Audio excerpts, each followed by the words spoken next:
Un seul centime n'est sorti de la poche de ces patients pour leurs problèmes de rhumatologie. Derrière cette opportunité de soins gratuits, la mise en œuvre effective de la politique nationale de développement des espaces frontaliers.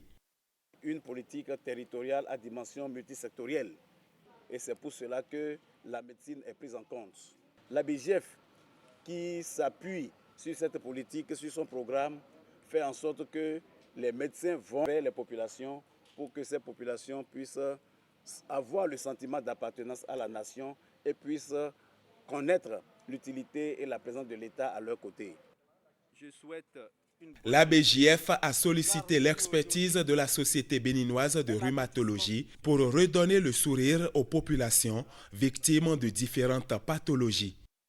Les affections de l'appareil locomoteur, les maladies qui touchent les os, les articulations ou les jointures, les tendons, les muscles et que sais-je. Nos remerciements particuliers à l'endroit du directeur de la BJF. J'avais une jambe qui me faisait très mal. Ils m'ont consulté gratuitement et ils m'ont donné aussi les produits et je les remercie beaucoup. On est content. Ils ont fait les consultations gratuites. Des produits chers qu'on achetait à 20 000, 15 000, 30 000 par là. Et aujourd'hui, on nous donne ça gratuitement. Vraiment, je suis très contente. Merci beaucoup. Vraiment, que Dieu les bénisse. Je voudrais à travers cette œuvre saluer l'initiative de la BGF, saluer le leadership du directeur général et toute son équipe. Je ne saurais terminer mes propos sans remercier les relais communautaires et les agents de santé pour le travail abattu et les sociétés savantes en médecine. Une troisième phase de cette 11e édition est prévue pour décembre 2024. À ce jour, ces consultations foraines périodiques ont permis à l'ABJF d'impacter environ 65 000 personnes dans les 29 communes frontalières sur les 36. Merci beaucoup.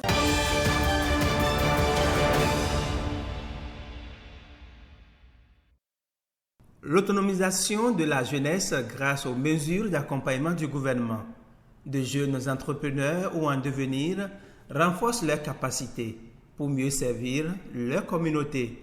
À la fin de cette formation, lorsque vous aurez amélioré vos idées de projet, que vous les aurez soumis, les plus pertinents feront l'objet d'attention et de sélection pour mériter des accompagnements financiers et matériels en vue de leur mise en œuvre.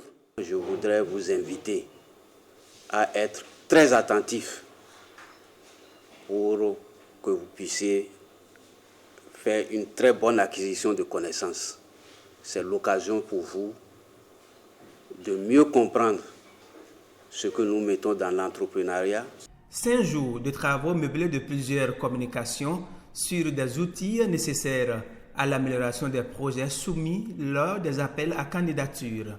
À la fin de ces bootcamps, nous espérons que ces 50 jeunes formés à Kandi ici soient assez outillés sur les questions de l'entrepreneuriat social et autres, afin de pouvoir asseoir leur entreprise. Ce sera une fierté pour ma commune parce qu'une fois chez moi, comme j'ai l'habitude de le faire, je vais essayer d'organiser des séances de sensibilisation. Je n'ai pas les bonnes méthodes pour me perfectionner dans mon domaine, donc j'aimerais acquérir de nouvelles connaissances, de nouveaux outils, histoire de faire prospérer mon activité en tant qu'entrepreneur. 4 bootcamps au total avec 1 millier de candidatures, dont l'étape de Kandi est la dernière de l'année 2024.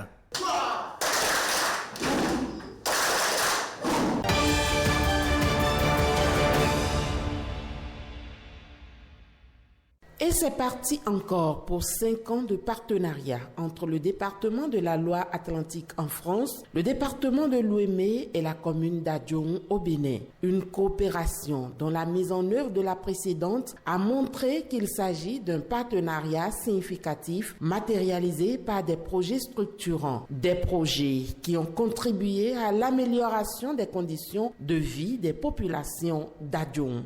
Je manque d'assez de mots pour vous exprimer la gratitude de toutes les communautés dont je porte la voix pour cette confiance renouvelée à notre égard qui se matérialise en ce jour par la signature de cette convention. Je suis très heureux de pouvoir engager le département pour les 5 prochaines années. C'est un engagement dans la durée qui fait suite à un partenariat que nous avons évalué et qui est de qualité. J'ai eu l'occasion d'avoir déjà des retours du travail qui a été effectué ces dernières années. Et c'est bien parce que ce travail est fructueux, ce partenariat est fructueux, que nous pouvons le poursuivre pour les années à venir. La jeunesse, le sport, l'éducation, la culture, la santé, la nutrition et le handicap sont les secteurs touchés par cette collaboration entre les 3 entités depuis mai 2021.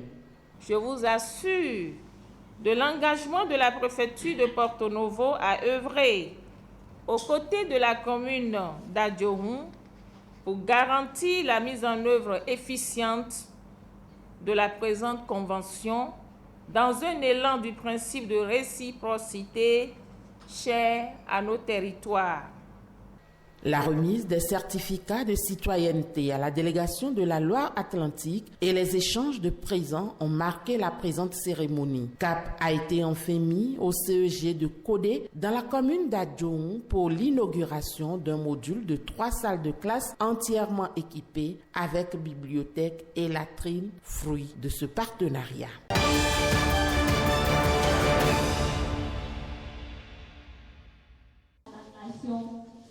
Le cancer du sein fait des ravages et il est urgent d'agir.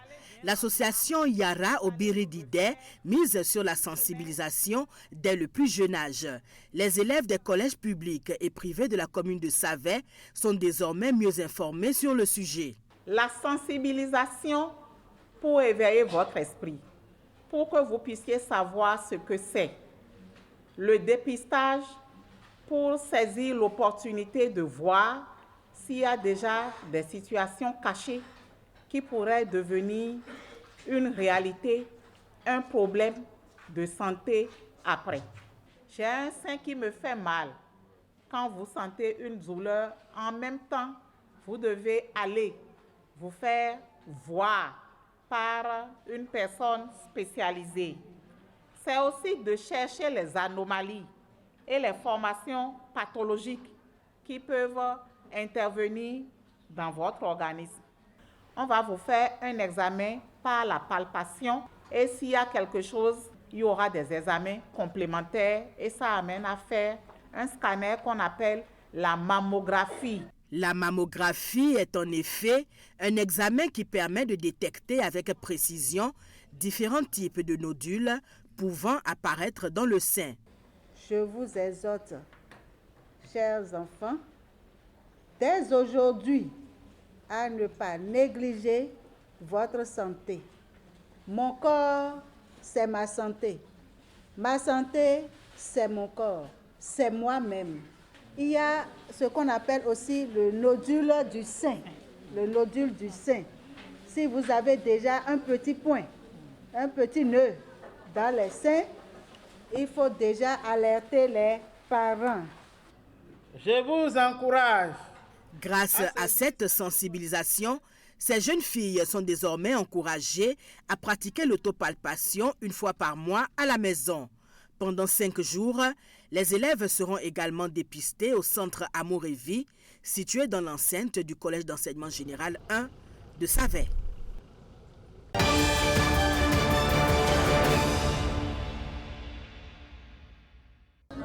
Le dîner organisé à l'intention des militants de l'Union progressiste Le Renouveau de la 18e circonscription électorale vise à célébrer leur sacrifice pour l'enracinement et l'éclosion du parti. Déjà, les élus locaux, les élus communaux et municipaux font un travail commensurable sur le terrain. Nous avons également célébré au cours de cette soirée nos élus dans la 18e circonscription électorale du Mono. L'entièreté des élus UPR, du président Ake Natonde, au président de l'Assemblée nationale, au président de l'Union progressiste, le Renouveau, ainsi qu'aux autres membres. Dans une ambiance de convivialité, les questions liées à l'avenir du parti dans cette circonscription électorale sont également abordées. Chaque voix compte et c'est ensemble que nous pouvons faire entendre notre ambition. Mobilisons-nous pour faire de cette échéance un moment déterminant dans l'histoire de notre nation. Soyons fiers de contribuer à cette dynamique collective, car c'est notre avenir qui se dessine. Un clin d'œil particulier est fait à l'endroit des députés qui portent la voix du Mono au niveau de l'Assemblée nationale. Les honorables Gladys Tossou et Alice Dadeyon, deux braves leaders dont l'engagement indéfectible au service de notre nation est une source d'inspiration pour nous tous. Nous saluons l'honorable Maouyon Kako de Bopa, l'honorable Réginal Koumagbe affilié de Grand Popo, l'honorable Dakwe Sossou, représentant de l'OCOSAM. Tous ces députés UPR du Mono, par leur travail acharné et leur sens aigu de la responsabilité, illustrent ce que signifie être représentant du peuple. Plus que jamais engagés, les militants de l'Union progressiste Le Renouveau de la 18e circonscription électorale entendent relever main dans les mains les défis à venir.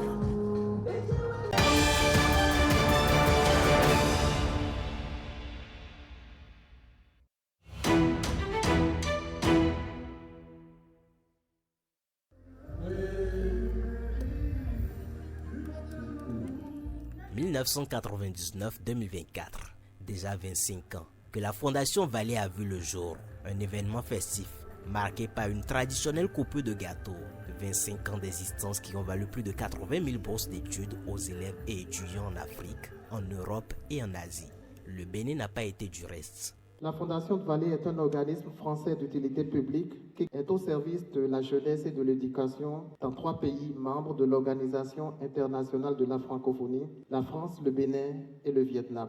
La Fondation Vallée compte parmi ses anciens boursiers plus de 1500 médecins et chirurgiens. Elle a implanté dans les facultés dédiées à la santé, à Parakou et Cotonou notamment, des bibliothèques spécialisées dans les ouvrages médicaux et paramédicaux. Ces bibliothèques, à elles seules, comptent plus de 2000 visiteurs par jour et ces partenariats avec les universités de Parakou et d'Abomey-Calavi permettent à la Fondation de contribuer à l'excellence souhaitée par le gouvernement béninois dans le domaine de la santé. Ainsi sera inauguré en janvier 2025 un centre de spécialité médicale nommé Odon Valley où des professeurs d'université praticiens hospitaliers, c'est-à-dire les meilleurs et les plus expérimentés médecins de France, traiteront les pathologies les plus complexes à prix social.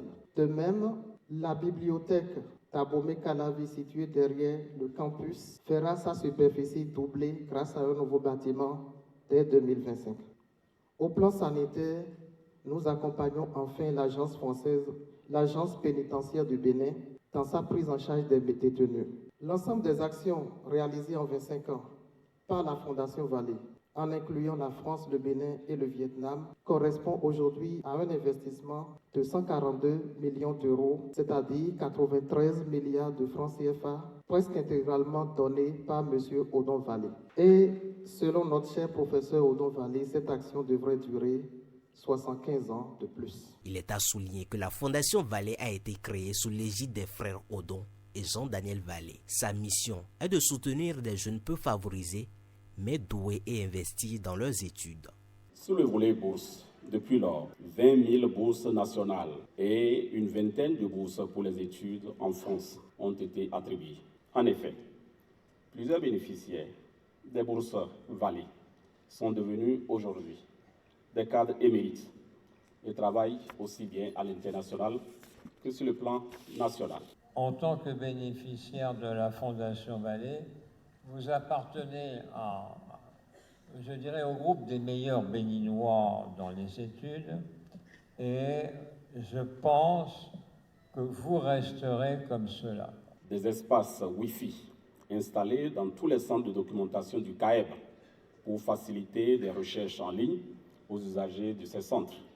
Des clubs de jeunes en intelligence artificielle sont initiés et renforcés au programme Python et électronique au siège du CAEB à Porto Novo et à Natitengo.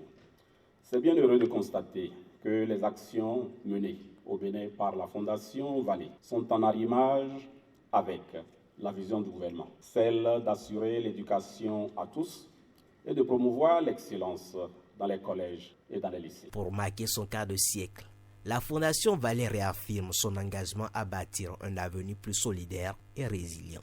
En franchissant cette étape symbolique, la Fondation s'apprête à répondre aux défis émergents et à ouvrir de nouveaux horizons aux générations futures. 25 années et l'aventure ne fait que commencer.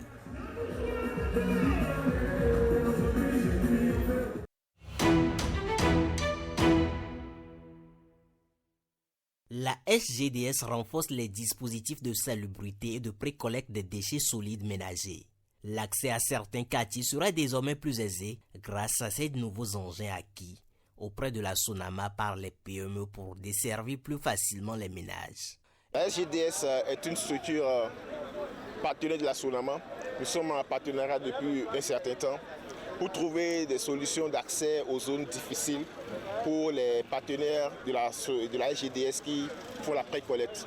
Nous avons trouvé une solution idéale qui est l'adaptation de tracteurs avec des remorques, des tracteurs qui baignent facilement et qui ont un accès plus facile à des zones difficiles.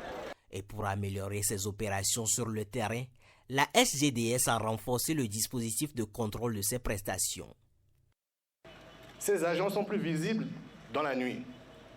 Nous avons renforcé le dispositif de sécurisation des chantiers de balayage avec des panneaux lumineux, plus de plots.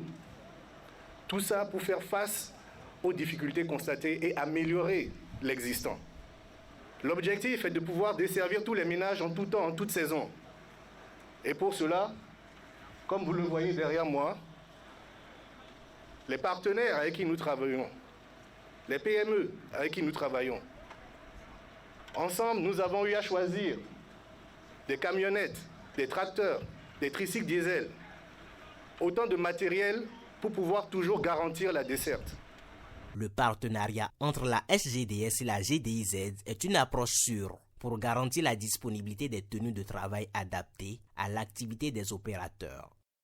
À Bomé-Calavi, avant, les déchets ne sortaient pas de la commune. Nous faisons déplacer seulement les déchets. Mais depuis 2020, à l'avènement de la GDS, les déchets ont commencé effectivement par sortir de la commune. Donc ce qui est très intéressant et vous-même vous allez constater que de plus en plus la ville est plus propre.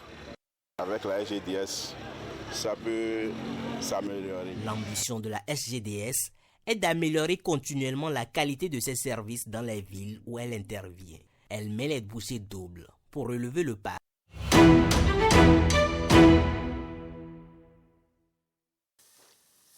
C'est une nouvelle variété de riz qui sème la joie dans le cœur des producteurs à dos commun dans l'arrondissement de Zivier. Le Soarna 2 fait des miracles. Il étale son potentiel sur ce périmètre de culture avec des performances jamais égalées dans les bas-fonds rizicoles de la commune d'Abomey-Calavi. Ce riziculteur vit des moments enchantés depuis qu'il utilise cette nouvelle variété. Sa production connaît des rendements sans cesse croissants au fil des saisons. Et pour lui, c'est une nouvelle page qui s'ouvre pour cette filière à Zivier.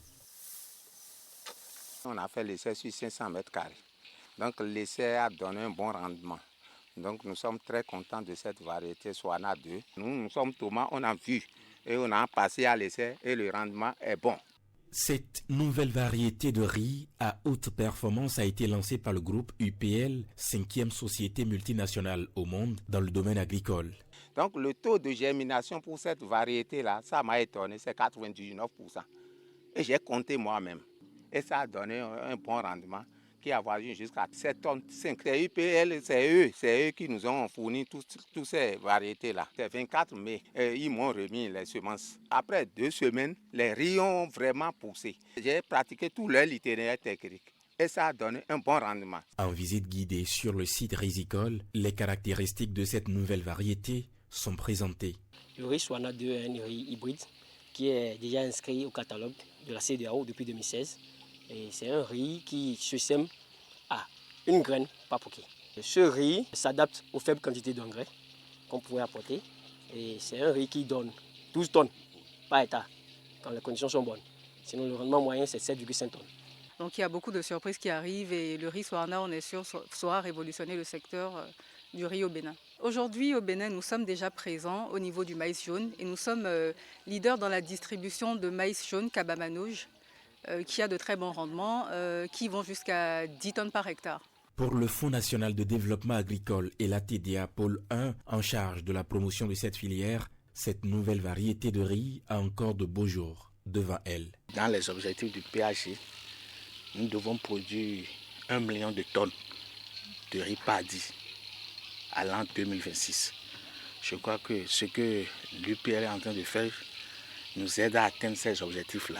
Le FNDA ne ménagera aucun effort pour accompagner ces initiatives-là, mises en place pour les producteurs agricoles. Conçue pour mieux résister aux aléas climatiques, cette céréale possède de nombreux atouts et ses succès devraient susciter un réel engouement dans le rang des riziculteurs.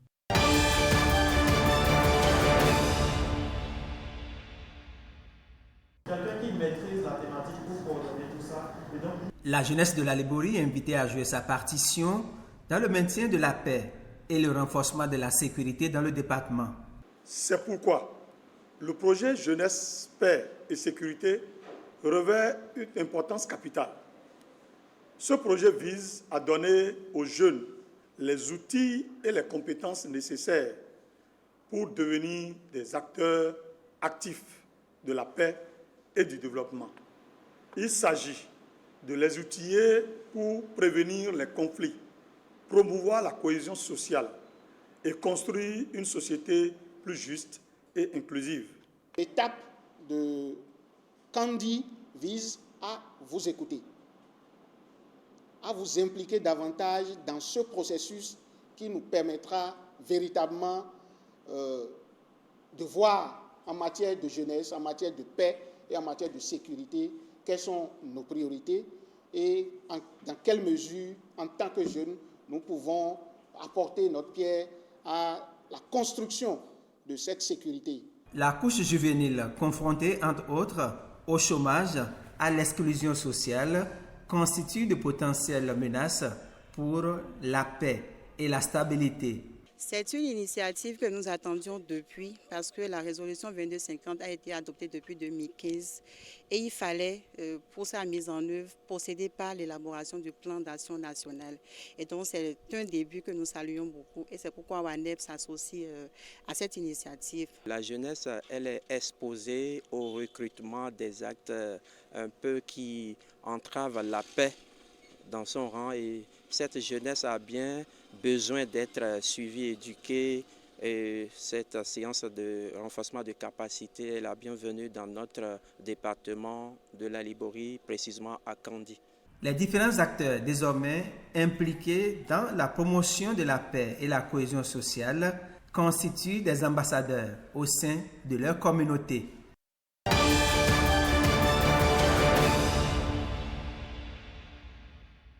Cette soirée, dénommée Gala du consommant local, est un pari gagné pour la direction départementale de l'industrie et du commerce qui a voulu innover dans les départements de l'Ouémé et du Plateau.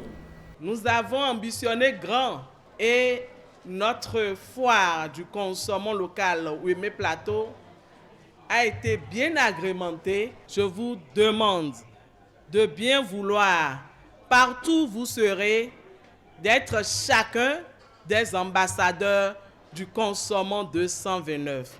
La soirée a été également une occasion pour récompenser les meilleurs forains et les gagnants des différents jeux organisés. Nous avions organisé le match de football féminin. Nous avons organisé le jeu de pétanque, la belote, le jeu de dames. Nous avions organisé notre adi traditionnel. Et les compétiteurs ne sont rien d'autre que nos deux départements, l'Ouémé et le Plateau. Pour la pétanque, c'est l'Ouémé qui a remporté. L'Ouémé a remporté la victoire du football féminin. L'équipe de l'Ouémé emporte ainsi le trophée dénommé Coupe du consommant local, remis au capitaine par le parrain de l'événement. Puisque Nous sommes des dignes descendants de tous nos anciens. Je voudrais bien croire que nous ferons en sorte pour répondre à l'invitation du développement en encourageant nos artisans. Toujours pour révéler la destination 229, les organisateurs promettent une édition 2025 plus sensationnelle.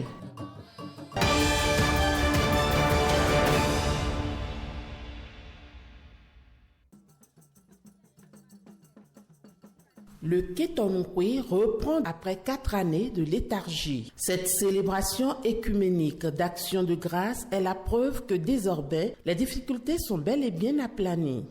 C'est une joie, une grande joie pour nous, car ce n'était pas facile quand on a pu organiser et venir à cette étape. Sinon, ça fait, je sais là, 5 ans aujourd'hui, on avait fêté la première édition. Maintenant, on est en train de recommencer. Le message qui est venu de l'Évangile, c'est de travailler en synergie les uns avec les autres pour le développement de la localité. C'est justement à cause de cette union que nous avons voulu faire un culte œcuménique avec les protestants pour leur montrer que ensemble, on est plus fort. À cette rencontre identitaire, le développement de Kétonou reste une priorité pour ses filles et fils. Le nouveau bureau de l'association de développement de la localité présenté à l'assistance prend déjà la mesure de ses responsabilités. Nous allons travailler pour qu'une éducation de qualité soit donnée pour avoir des ressources humaines de qualité demain. Nous avons comme chantier chercher d'autres alternatives pour aider à sortir de cette situation de précarité, de pauvreté due à l'activité unique de pêche. Aujourd'hui, on a des situations de crise avec les villages alentours. Et donc, le bureau de l'association, dans l'unité, se rapprochera des bureaux de l'association des localités sœurs pour un bon dénouement, pour une vie de proximité tranquille. On partagera avec l'équipe notre expérience en matière de gestion des affaires et nous allons donner les idées pour surtout renflouer les caisses afin que nous puissions avoir le nécessaire pour amorcer le développement. Après cette deuxième édition réussie, les espoirs sont tournés vers l'édition 2025 du Kétonoué.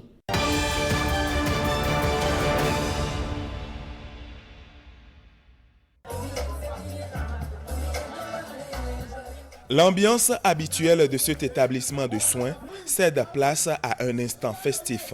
L'hôpital de zone Ordre de Malte de Djougou est à l'honneur grâce à sa 50e bougie. 5 décennies au service des populations, ça se fête. C'est donc avec une immense joie et une profonde émotion que nous célébrons aujourd'hui ces 50 ans de l'hôpital de Malte.